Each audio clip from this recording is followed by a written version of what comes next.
This is the beginning of my journey into setting up a new studio space. Come and check it out. I've reached a point where I needed to move out of my tiny spare room, out of my partner's hair, sharing a home office, and into my own office space and YouTube studio. I really value a bit of work-life separation for both happiness and productivity.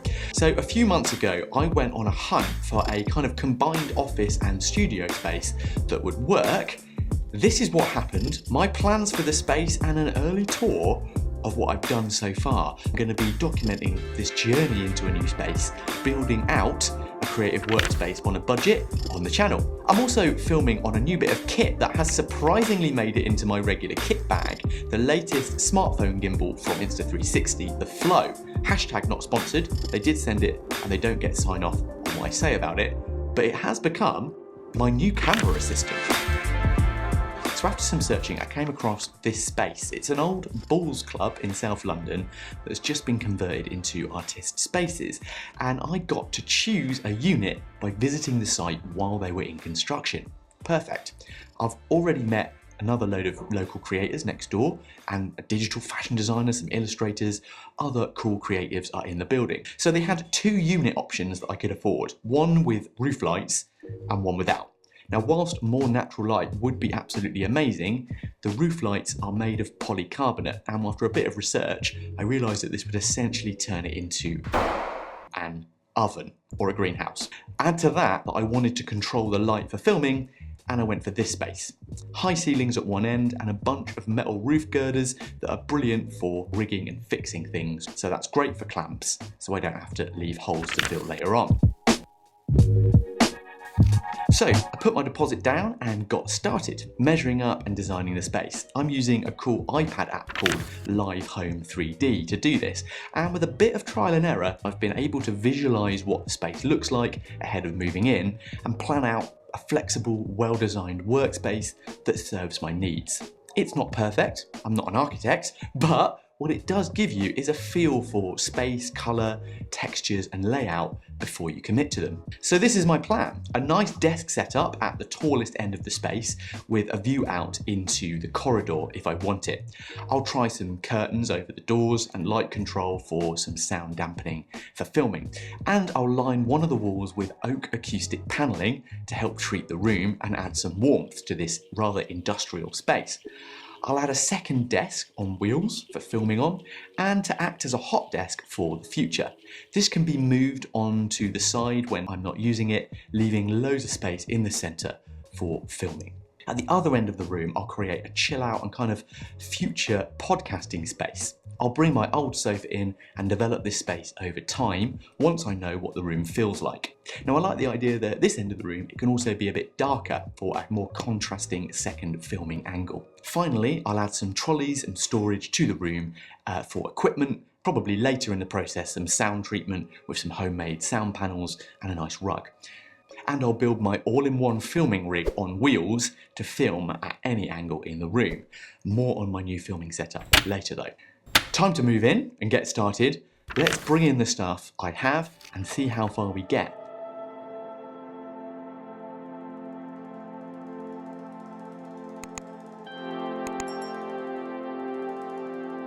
This was my first purchase that I made for the space.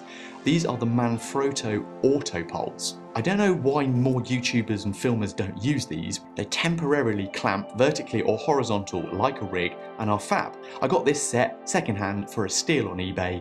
It's clearly time to go on to time-lapse mode. Let's do it. So my criteria for a new space was as follows. Number one, it's got to be affordable with room to grow into the space. It has to be close to home, so there's as little friction to using it as possible. Number three, it needs to be a blank canvas that I can gradually design and explore working and filming setups with, but it needs to be easy to put back afterwards when I want to move on from the space. It also needs to be easy to rig and permanently set up a sound and video recording setup to make making content frictionless. And ideally, it's a daily workspace where I just want to hang out, do some office work, and be around like-minded creators.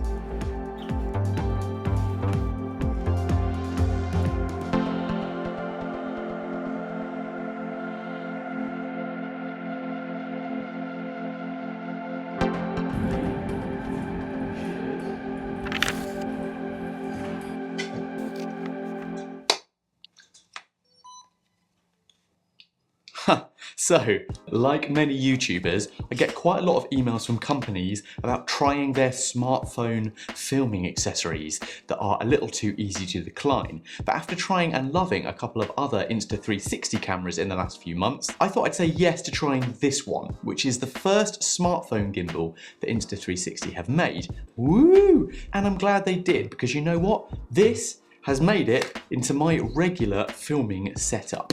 Here's what's in the box: a gimbal, rubber grip, attachable light, wires, guides, bag to carry it with, and a strap. Fine. I didn't think a smartphone gimbal would be worthwhile as an investment for me, but this one actually is, and that's because of a couple of really great features. One, it's small and super easy to set up, so it literally drops into my back pocket, so I can just take it with me and use it. There's a magnetic phone mount, unfold it and it turns on instantly, and a cold shoe mount means I can attach my mic. It just got even more usable. But what's most satisfying about this gimbal is the auto tracking feature and the ability to turn on AI tracking with a wave. Yeah, so it's fast, it's sticky, it's really accurate. So as someone who films a lot on my own, this just became a great value camera assistant. So I used it to show you a much bigger version of the same thing. And that is what I'm going to call this thing, the new Frankenrig. Yeah, all this on a light stand.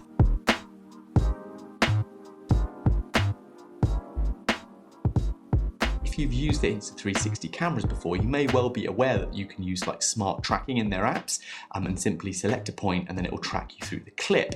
But this one takes it even further. It will essentially follow you and the gimbal will move as you travel around. So finally, I'm not limited to a single filming angle. Yet that makes this well worth considering.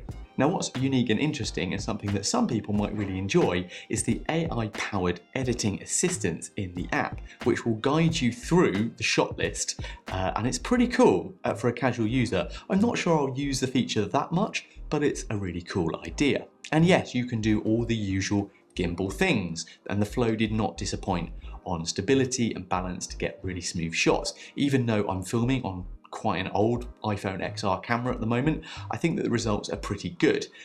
Negatives? Well, I find that I need this retractable grip in order to use it because it's quite hard to hold, which is annoying because it doesn't lock into place. And integrating a selfie stick into this is a great idea, but it bounces around a little bit for larger phones. But let's face it, other than that, as smartphone gimbals go, I'm not sure you can do much better than this. Link in the description if you're interested. And there you go, my all-in-one filming setup is complete. Thanks, of course, as many YouTubers may have said by now, to Caleb from DSLR Shooter for this great idea of an entire thing on wheels.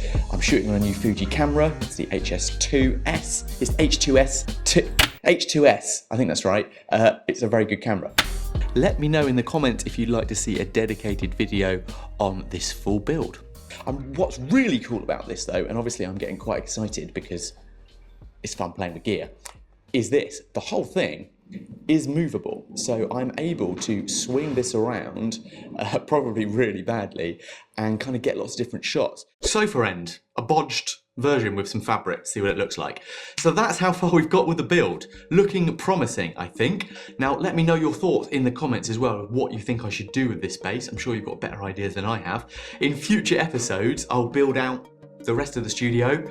We'll do a desk setup, as well as decorating and installing paneling and all that other cool stuff. So subscribe here if you're not for more. And for more great workspace and desk setup tech, definitely watch one of these videos next for some really well-designed inspiration.